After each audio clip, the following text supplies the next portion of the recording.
At the end of the Second World War, the Japanese car industry was on its knees. But then it stood up again.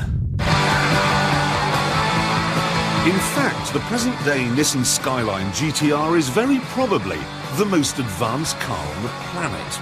It has twin ceramic turbochargers, four-wheel drive and four-wheel steering.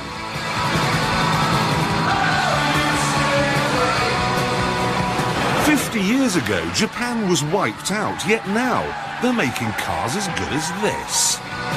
But both of them are blown into the seaweeds by the killer blue."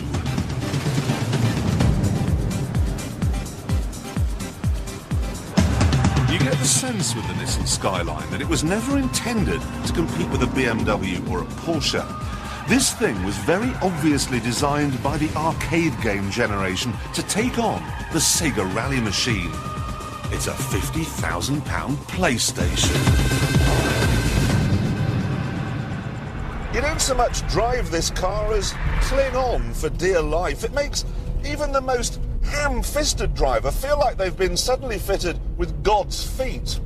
You can get into the most terrible mess and the computers just sort everything out for you. Then there's the interior.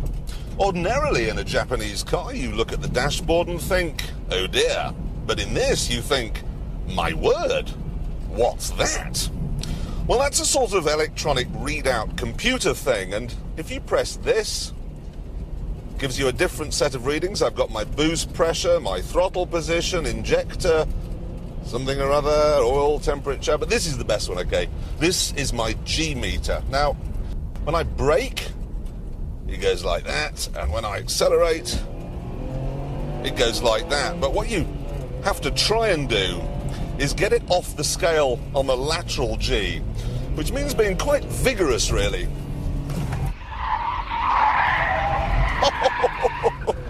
Right off the scale then, more than 1 G while cornering.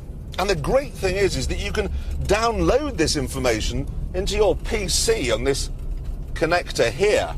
And then you can compare your drive home from work with the drive home last night. Should make you a hit with the girls.